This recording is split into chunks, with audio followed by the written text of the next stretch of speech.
भगवान परमात्मा कहाँ रहता है, ईश्वर कैसे मिलता है, ईश्वर क्या करता है, ये 3 प्रश्न संत महात्मा से पूछे। और वास्तव में भक्त जो है, जिसकी भक्ति करता है, उसका स्वरूप उसके भीतर होना चाहिए। उसके मन में ऐसी ललक होनी चाहिए कि मैं जिसकी भक्ति कर रहा हूँ उसका स्वरूप कैसा है। तब जो है उस परमात्मा के सही स्वरूप को जान करके उसकी परमात्मा के प्रति भक्ति उमड़ा करती है।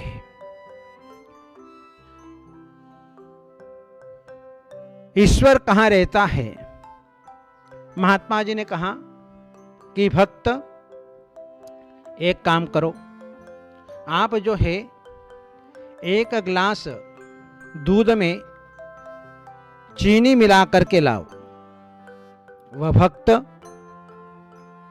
1 गिलास दूध लेकर के आया, चीनी मिला करके, और संत महात्मा ने कहा इस दूध को तुम स्वयं पियो। भक्त समर्पण में जीने वाला था। संत महात्मा के कहे अनुसार उसने दूध को पी लिया। दूध पीने के उपरांत फिर जो है संत महात्मा ने पूछा कि जो है इसका स्वाद कैसा है। भक्त ने कहा कि स्वाद तो मीठा है। अच्छा, तो फिर संत महात्मा ने पूछा क्या इसमें चीनी शक्कर दिखाई दे रही है? भक्त ने कहा कि नहीं। वैसे ही परमात्मा हमें दिखाई नहीं देता है, क्योंकि परमात्मा बहुत सूक्ष्म है। परमात्मा अमूर्तिक है। वह हमारे छद्मस्थों का, अज्ञानियों का विषय नहीं है। एक सेठानी अपने सेठ के पीछे पड़ गई, और जो है वह सेठानी रोज अपने सेठ जी को परेशान किया करती कि आप मंदिर जाओ, मंदिर जाओ, मंदिर जाओ, भगवान के दर्शन करो, भगवान के दर्शन करो, साधु संतों के, महात्माओं के दर्शन करो, आपको अपने जीवन में कल्याण का मार्ग मिलेगा। अरे सेठ जी कहते, अरे मेरे पास में समय नहीं है, मेरे पास में टाइम नहीं है, मुझे फुर्सत नहीं है। सेठ जी को सेठानी रोज परेशान करती, क्योंकि सेठानी ही सेठ जी को लाइन पे लाने वाली होती है। राजा श्रेणी को धर्म के मार्ग में लगाया तो चेलना रानी ने लगाया। इसलिए जो है महिलाओं का सबसे बड़ा योगदान होता है पुरुषों के लिए कि वह अपने जीवन में पुरुष को धर्म के मार्ग में लगाना, यह महिलाओं का काम है। क्योंकि आदमी जो है प्रमाद कर जाता है, इसलिए न तो मंदिर जाता है, न संत महात्माओं के पास में जाता है। तो वह सेठानी रोज सेठ जी को कहती, और सेठ जी जो है एक ही बात कहता, मुझे व्यापार से छुट्टी नहीं मिलती है, मेरा काम रहता है, मेरा बही खाता लिखना पड़ता है। इस प्रकार से बहानेबाजी बना करके जो है टाल देता था। अंत में कहा सेठ जी ने एक दिन कि भगवान कहाँ रहता है? भगवान दिखता ही नहीं है।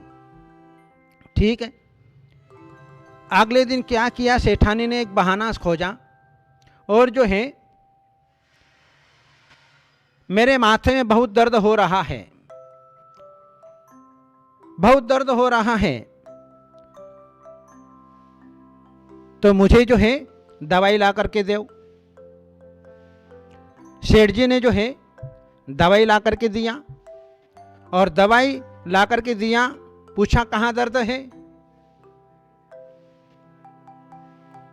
तो सेठानी ने कहा कि ये दर्द जो है मैं बता नहीं सकती, मेरे हाथ में रख के दिखा कि दर्द यहाँ पर है। बस सेठानी ने भी जो है कहा, अरे सेठ जी, जिस प्रकार से मैं अपने माथे के दर्द को नहीं बता सकती, उसी प्रकार से जो है मैं जो है भगवान को भी नहीं दिखा सकती। भगवान कहाँ रहते हैं? भगवान हमें दिखाई नहीं देते हैं। भगवान तो शक्ति रूप से प्रत्येक आत्मा में विद्यमान है। पाषाणेषु यथा हेम, दुग्ध मध्य यथा घृतम, तिल मध्य यथा तेलम, देह मध्य तथा शिव।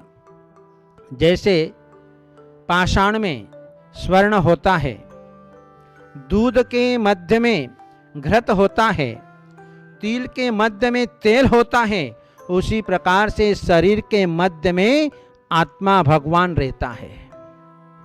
काष्ठ मध्य यथा वह्नि, शक्ति रूपेण तिष्ठति, अयम आत्मा शरीरेषु यो जानाति स पंडित। पंडित वही होता है कि जिस प्रकार से काष्ठ के मध्य में अग्नि होती है वह शक्ति रूप से है, उसी प्रकार से संसार के प्रत्येक प्राणियों के भीतर वह भगवान बैठा हुआ है और वह परमात्मा हमको दिखाई नहीं देता है। परमात्मा हमारे दृष्टिगोचर नहीं है। उस व्यक्ति ने दूसरा प्रश्न पूछा कि परमात्मा कैसे मिलता है। संत महात्मा ने भक्त से कहा कि एक गिलास में दही लेकर के आओ, एक गिलास में दही लेकर के आओ। संत ने कहा इसमें से मक्खन निकालो। भक्त आश्चर्य पड़ गया कि मक्खन जो है ऐसे प्राप्त नहीं होता। सबसे पहले दही को जो है मथा जाता है और दही मथने के ऊपर जो है जब उसमें गरम गरम पानी डाला जाता है तो सारा मक्खन जो है ऊपर की ओर आता है। तो दही से मथने पर मक्खन निकलता है। इसी प्रकार से परमात्मा ऐसे नहीं मिलता है। हम संसार के सुखों का भोग भी कर लें और हमें परमात्मा भी मिल जाए, एक म्यान में दो तलवार नहीं रह सकती है। या तो संसार के सुख का अनुभव कर लो या परमात्मा को प्राप्त कर लो, दो में से एक को छोड़ना पड़ेगा। यदि हमें परमात्मा चाहिए तो विषय सुख को छोड़ना पड़ेगा और यदि हमें विषय सुख चाहिए तो परमात्मा को छोड़ना पड़ेगा। तो उसने कहा कि परमात्मा कैसे मिलेगा? परमात्मा मिलना इतना सहज नहीं है, कष्ट साध्य है। परमात्मा को प्राप्त करने के लिए एकांत स्थान में जाना पड़ेगा, पहाड़ों में जाना पड़ेगा, घन घोर जंगलों में जाना पड़ेगा, जहां पर किसी का भी आवागमन नहीं होता है। ऐसे भयंकर जंगलों में रहकर के जो है उस परमात्मा को जो है प्राप्त किया जा सकता है और उसके लिए जो है हमें तपस्या करनी पड़ेगी। जैसे भगवान ऋषभदेव ने, भगवान महावीर ने अपने जीवन में तपस्या करी, तीर्थंकरों ने, ऋषि महर्षियों ने तपस्या करी और एकांत स्थान में जाकर के उन्होंने ध्यान की साधना करी और ध्यान की साधना के माध्यम से उन्होंने अपने जीवन में जो है अपनी समता का परिचय दिया। क्योंकि जंगल के अंदर नाना प्रकार के कष्ट उपद्रवों को सहन करना पड़ता है और जो है वह समता के माध्यम से अपने जीवन में कसायों के ऊपर विजय प्राप्त करके अपने मन को वश में करके जब वह ध्यान की साधना करता है, अपने भीतर जाता है, तो एक दिन उसे अपने जीवन में वह परमात्मा मिल जाया करता है। तीसरा प्रश्न पूछा, परमात्मा क्या करता है? परमात्मा कुछ नहीं करता। परमात्मा केवल हाथ पर हाथ रख करके बैठा हुआ है और अपने ज्ञानानंद स्वरूप का अनुभव कर रहा है। परमात्मा ने अपने जीवन में संपूर्ण कार्य कर लिए, वे कृतकृत्य अवस्था को प्राप्त हो गए। परमात्मा कुछ नहीं करता। परमात्मा तो केवल ज्ञान रूपी दूरदर्शन से विश्व के प्राणियों के नाटक देखता है। उनके सामने पिक्चर की तरह सारे 3 लोक उनके सामने झलकते हुए दिखाई देते हैं, प्रतिभाषित होते हुए दिखाई देते हैं कि संसार के प्राणी, जीव और पुद्गल क्या क्या नाटक कर रहे हैं। ये सारा परमात्मा यहां से 7 राजू ऊपर जाकर के, असंख्यात किलोमीटर ऊपर जाकर के, स्वर्ग से ऊपर जो है बैकुंठ से भी ऊपर जाकर के, जहां लोक का अग्रभाग है उस पर जाकर के विराजमान है। और वहां से जो है वे परमात्मा 3 लोक के पदार्थों को देख रहे हैं कि जीव क्या क्या कर रहे हैं। निश्चय नहीं से परमात्मा अपने जीवन में कुछ नहीं करता, अपने आत्म स्वरूप का, अपने आत्म आनंद का अनुभव करता है। और व्यवहार नहीं से परमात्मा के बिना कोई काम नहीं होता।